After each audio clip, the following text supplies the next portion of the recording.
சண்முகரின் பேரொன்றால் 18/10/2014 அன்று என் வாழ்க்கையில் ஒரு மிகப்பெரிய பாக்கியமாக கருதுகிறேன். அன்று புதுக்கோட்டையிலிருந்து 7 கிலோமீட்டர் தொலைவில் உள்ள குமரன் மலை என்ற ஸ்ரீ பால தண்டாயுதபாணி திருக்கோயில் தலத்தில் செல்லும்படியான பாக்கியம் எனக்கு கிடைத்தது. இது புதுக்கோட்டையிலிருந்து 7 கிலோமீட்டர் தொலைவில் குமரன் மலை உள்ளது. அந்த அழகிய கிராமத்தில் வீடுமிகு ஸ்ரீ பாலதண்டாயுத சுவாமி கோவில் அமைந்துள்ளது. இந்த தலத்தை பற்றி இணையதளத்தில் தேடிய பொழுது அதன் வரலாறு எங்குமே கிடைக்கவில்லை. தினமலர் temple.com கூட இதை பற்றி செய்திகள் அறிவிக்கப்படவில்லை.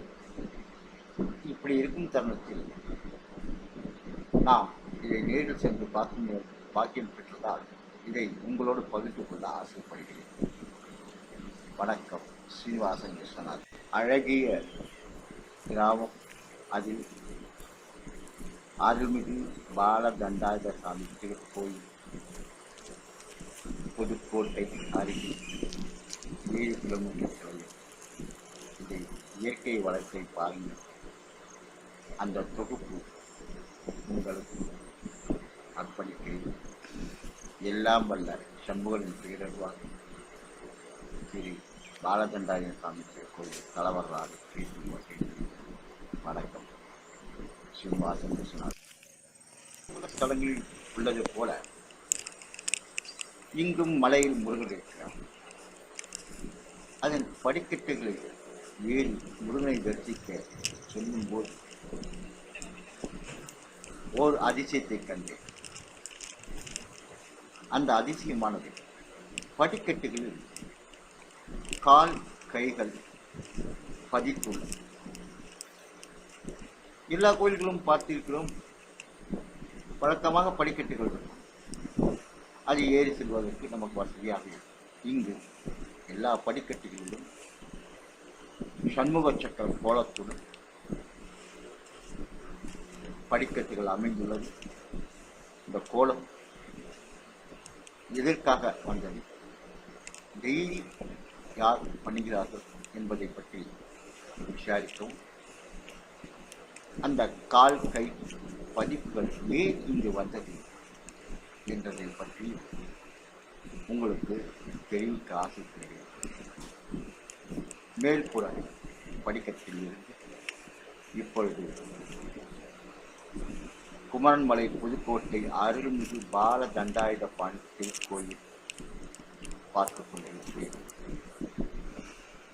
இந்த கால் பதித்த விவரம் என்னவென்றால்,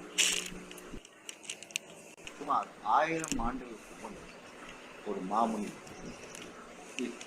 முருகனின் மிகப்பெரிய பக்தர்.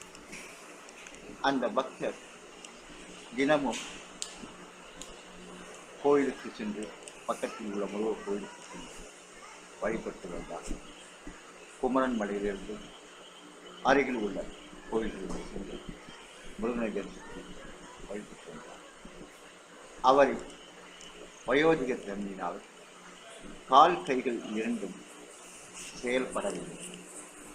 அதனால் அவர் முருகனை நினைத்து, எனக்கு எப்படியும் முருகனின் தரிசனம் வேண்டும், என்ன செய்வது என்று புரியவில்லை, என் கால் கைகள் விளங்கவில்லை, எனக்கு நீதான் தரிசனம் கொடுக்க வேண்டும் என்று மன்றாடி கேட்டுக்கொண்டதின் பேரில் முருகன் அவர் முன் தோன்றி என்னை தரிசிக்க இந்த குமரன் மலையிலேயே ஒரு வேலை ஊன்றி என்னை தரிசி என்று கட்டளையிட்டார். அதன் காரணமாக குமரன் மலை ஒரு வேலை ஊன்றி அவர் தரிசித்தார். அங்கு அவர் ஏறுவதற்காக ஏற்பட்ட பாதங்கள் கைகளின் பதிப்பு அவர் மேலே ஏறியவுடன் பாதங்களுக்கும் கைகளுக்கும் வலிவிட்டு அவர் மீண்டும் நடக்கத் தொடங்கினார். இதன் விளைவாக குமரன் மலையில் வந்து தரிசிப்பவர் அனைவருக்கும் நல்ல தேக ஆரோக்கியத்துடன் கைகால்கள் நல்லாக. இதன் காரணமாக கைகால் விளங்காத பக்த கோவில் இங்குள்ள குமரன் மலை படிக்கட்டுகளில் கை கால்களை பதிக்க ஒரு சிற்பியை ஏற்பாடு செய்துள்ளார் இந்த கோவில் நிர்வாகத்தினர். அந்த சிற்பியிடம் நமது கை கால் அளவுகளை கொடுத்தால் அவர் படிக்கட்டுகளில் சிறுக்கி அவர்களுக்காக ஆண்டவனை பிரார்த்திக்கின்றார். அவர்களும் நல்லபடியாக கைகால்கள் வந்து முருகனை தரிசித்து சென்று வணங்குகிறார்கள். இந்த கோயில் பக்கத்தில் உள்ள கிராமங்களில் பார்ப்பதற்கு மிக அருமையாக உள்ளது. இயற்கை எழிலுடன் கூடிய இந்த புதுக்கோட்டை அருள்மிகு ஸ்ரீ பால தண்டாயுத சுவாமி திருக்கோயில் அருகில் ஏரிகளும் கிராமங்களும் மிக இயற்கை வெயிலுடன் செய்கிறது. அந்த வேலை இப்போது நீங்கள் பார்க்கிறீர்கள். அவர் செதுக்கியவே அந்த மாமுனியின் கால் கைகளுக்கு சக்தி தந்தவே இந்த வேலை தொழுது நாமும் வாழ்வில் நலம் பெற வேண்டும் என்று பிரார்த்திக்கொள்கிறேன்.